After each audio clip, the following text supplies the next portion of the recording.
যে ছবি জি জি আজকে আমরা দেখলাম, রকিবুল ইসলাম রিপন, যে ছবি আমরা দেখলাম কুমিল্লার 14 গ্রামে, যেভাবে কোথাও মুক্তিযোদ্ধা খেতাবপ্রাপ্ত তাকে গলায় জুতোর মালা দিয়ে ঘোরানো হচ্ছে গ্রামে, এবং তাকে ক্ষমা চাওয়ানো হচ্ছে প্রকাশ, সেগুলোকে কি আপনারা সমর্থন করছেন?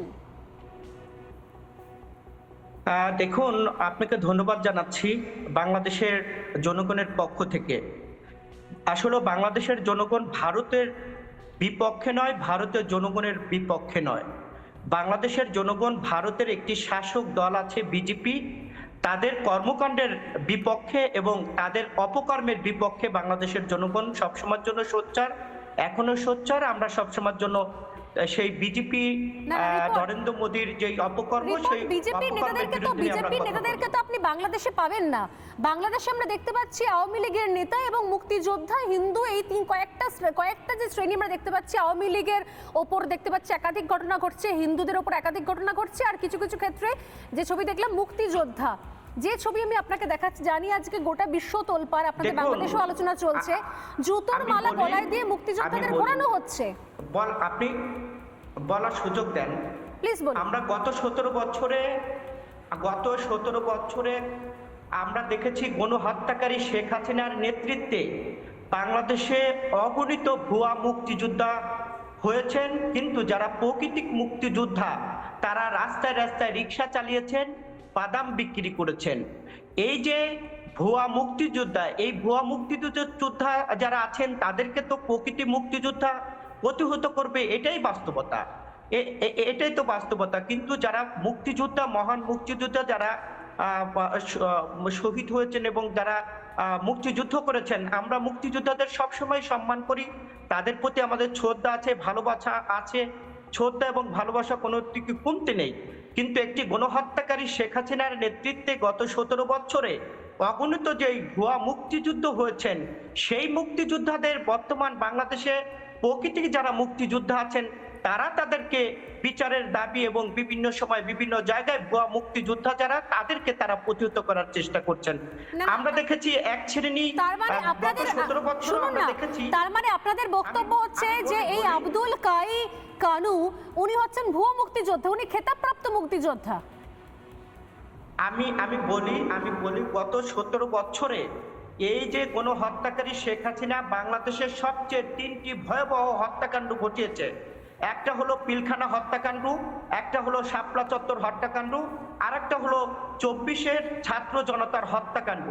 সেই গণহত্যাকারী শেখ হাসিনাকে ভারতের যে শাসক দল, সেই শাসক দল কোলে তুলে তাকে মানে বিভিন্নভাবে বইয়ের আদরে রেখে বাংলাদেশ নিয়ে ষড়যন্ত্র করছে এবং এক শ্রেণীর মিডিয়া বাংলাদেশ নিয়ে অপপ্রচার করছে। কি ধরনের ষড়যন্ত্র? হিন্দু, বৌদ্ধ, খ্রিস্টান। না, দেখুন, ভারত কাকে আশ্রয় দেবে না, ভারত একসময় আপনাদেরকেও সাহায্য করেছিল, এবং আপনি বিএনপি দলের তরফ থেকে বসেছেন। ঘটনাচক্রে হচ্ছে মুক্তিযোদ্ধাদের মধ্যে বিএনপি দলের নেতারাও রয়েছেন। খোদ মেজর জিয়া, যিনি হাতে করে বিএনপি আপনাদের দলটা তৈরি করেছেন, তিনি মুজিবুর রহমানের সঙ্গে একসঙ্গে কাঁধে কাঁধ মিলিয়ে মুক্তিযুদ্ধ লড়েছিলেন, দেশকে স্বাধীন করেছেন। আপনারা কি মুক্তিযুদ্ধের ইতিহাসটাও মানেন না? মুক্তিযুদ্ধের ইতিহাসটাও বদলে দেবেন আপনারা? ইতিহাস মানি, আমরা অবশ্যই মুক্তিযুদ্ধের ইতিহাস মানি। আমরা সকল মুক্তিযোদ্ধাদেরকে সম্মান করি এবং 30 লক্ষ মানুষ যারা হত্যা হয়েছেন তাদেরকেও আমরা, তাদের পরিবার, তাদেরকেও সম্মান করি।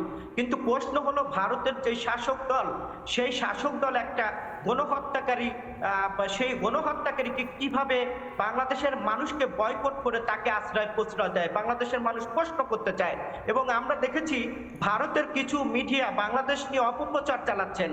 আমাদের দেশে কোন অপপ্রচার কোনটা? শুনুন, ভারত আপনারা বলে দেননি ভারত যে আপনাদের সাহায্য করবে, ভারত মুক্তিযুদ্ধতেও সাহায্য করেছিল আপনাদেরকে, অতএব ভারত কাকে আশ্রয় দেবে সেটা সম্পূর্ণ আমাদের দেশের ব্যাপার। কিন্তু আপনি বলছেন অপপ্রচার কোনটা বলুন? কোনটা অপপ্রচার? চিন্ময় কৃষ্ণ প্রভু এতদিন ধরে জেলে বসে রয়েছে, তিনি কোনো আইনজীবী পাচ্ছেন, এটা অপপ্রচার? আপনাদের দেশ থেকে লোকজন এসে বলছে হিন্দুরা যে পালিয়ে আসছে, এসে বর্ডার ক্রস করে আমাদের দেশে শরণার্থী হয়ে ঢুকতে চাইছে, এটা অপপ্রচার। তাদের বক্তব্য শোনাচ্ছি। আপনাদের দলের নেতারা বলছেন যে 4 দিনে কলকাতা দখল করব। বাইট আছে রিপন, বাইট আছে। আপনাদের দেশের লোকেরা বলছেন 4 দিনে কলকাতা দখল করব, এটা অপপ্রচার। কোনটা অপপ্রচার বলুন? আমরা দেখেছি নড়ালে এবং মাগুরা আমাদের হিন্দু ভদ্র মহিলাদেরকে কলকাতায় কিছু মিডিয়া তাদের বক্তব্যকে তারা বানিয়ে তাদের যে বক্তব্য দিয়েছেন এবং তারা কিন্তু এসে বলেছেন এবং তাদের পরিবারও বলেছেন যে এটা সম্পূর্ণ ভারতের এক শ্রেণী মিডিয়া, তারা আমাদেরকে জোরপূর্বক করে বাংলাদেশের হিন্দুরা নির্যাতিত এটা বলানোর চেষ্টা করেছেন। কিন্তু আমরা বলতে চাই যে বাংলাদেশে এখন শান্তিপ্রিয় দেশ, বাংলাদেশের সকল শ্রেণীর ধর্মাবলম্বী মানুষ সুখে এত শান্তিপ্রিয় দেশ যে সেখানে প্রতিদিন মন্দির ভাঙার খবর আসছে। ময়মনসিংহে কালী মন্দির ভাঙার খবর এসছে। আর খুব দুঃখজনক ভাবে আপনারা এর আগেও জামাতিদের পাশে ছিলেন, এবারও জামাতিদের পাশে থাকছেন। আমরা ভিডিও ছাড়া, বক্তব্য ছাড়া কোনো খবর দেখাই না, আমরা। আমি এটার উত্তর দিচ্ছি। আওয়ামী লীগের প্রেতাত্মারা বাংলাদেশে যারা আছেন, শেখ হাসিনা বাংলাদেশ থেকে পালিয়ে গেছেন, আওয়ামী লীগের প্রেতাত্মারা বিভিন্ন জায়গায় হিন্দু এবং এই যে আপনার মুক্তিযোদ্ধা যার কথা বললেন তাদেরকে লাঞ্ছিত করেছে এই আওয়ামী লীগের প্রেতাত্মারা। এই লাঞ্ছিত করে অন্তর্বর্তী সরকারকে বিতর্কিত করার চেষ্টা করছে এবং বিএনপিকে। আমার কাছে আরো ভিডিও আছে, আমি দেখাবো যে বিএনপির নেতারা গিয়ে কিভাবে মুক্তিযোদ্ধাদের হেনস্থা করছে। আমি জানি না যে আপনারা নিজেদের ইতিহাস কি করে ভুলে গেলেন। আপনারা জামাতের পাশে থাকার জন্য, পাকিস্তানিদের সাপোর্ট করার জন্য। আচ্ছা, একটা প্রশ্ন নিন, রক্তিম বাবু একটা প্রশ্ন। আচ্ছা রিপন ভাই, আমি আপনাকে প্রশ্ন করতে চাই যে কর্নেল তাহেরকে, রিপন ভাই, কর্নেল তাহেরকে শুনে নিন বিজেপি থেকে বেরিয়ে মসজিদ ভাঙে। হ্যাঁ ঠিক আছে রিপন ভাই, কর্নেল তাহেরকে 1975 সালে কি অপরাধে ফাঁসিতে ঝোলানো হয়েছিল? উনি কি আওয়ামী লীগ করতেন, যিনি শহীদ প্রেসিডেন্ট জিয়াউর রহমানকে জেল থেকে মুক্ত করেছিলেন? তাকে কোন অপরাধে সেদিন জিয়াউর রহমান ফাঁসিতে ঝুলিয়েছিলেন? পরবর্তী প্রশ্ন হচ্ছে যে মুক্তিযুদ্ধ সভার জিয়াউর রহমান ছিলেন স্বাধীনতার ঘোষক। আপনার কথা অনুযায়ী আমিও বিশ্বাস করি জিয়াউর রহমান স্বাধীনতার ঘোষক ছিলেন। তাহলে 600টা যে ভাস্কর্য ভেঙে ফেলা হলো মেহেরপুরে, যেখানে স্বাধীনতার প্রথম পতাকা আম্রকুঞ্জে উঠেছিল, সেই ভাস্কর্য ভেঙে ফেলা হলো। আপনাদের দলের তরফ থেকে এখনো পর্যন্ত কি প্রতিবাদ এসছে? দিনাজপুরে সাঁওতাল বিদ্রোহের নায়ক, যার সঙ্গে আওয়ামী লীগের কোনো সম্পর্ক নেই, সিধু কানুর মূর্তিকে ভেঙে ফেলা হলো। কিংবা ক্ষুদিরামের মূর্তি, নেতাজির মূর্তি, তাজউদ্দিন সাহেবের মূর্তি, যিনি শেষ জীবনে আওয়ামী লীগে ছিলেন না, তার মূর্তি ভেঙে ফেলা হলো। অর্থাৎ আপনারা স্বাধীনতার সপক্ষের শক্তি হয়ে কি করে মুখ বুজে আছেন যারা স্বাধীনতা বিরোধী শক্তি যারা কাজ করছেন? উত্তর নিন রিপন ভাই, উত্তরটা নিয়ে বলুন। বাংলাদেশে মূর্তির ভাঙার যে রাজনীতি, ইতিহাস মুছার যে রাজনীতি, এই রাজনীতি আওয়ামী লীগ করে, এই রাজনীতি কখনো বিএনপি করে না। 1971 সাল থেকে শুরু করে এই পর্যন্ত ভোট চুরির রাজনীতি, মন্দির ভাঙার রাজনীতিতে যে রাজনীতি করে, এই রাজনীতিগুলো করে আওয়ামী লীগ। আওয়ামী লীগ রাজনীতি করে আওয়ামী লীগের কিছু মানুষ তারা এই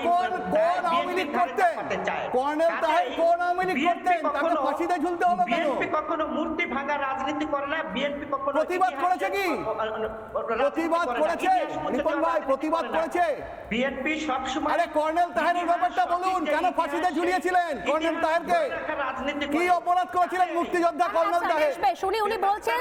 উনি বলছেন যে বিএনপি মূর্তি ভাঙার রাজনীতি করছে না বা বিএনপি ইতিহাস নষ্ট করে রাজনীতি করছে না। কিন্তু এটা ঠিক, এই বিএনপির তরফ থেকে আশা করেছিল অন্তত বাংলাদেশের মানুষ তারা প্রতিবাদটুকু করবে, সেটুকুও তারা করছেন না।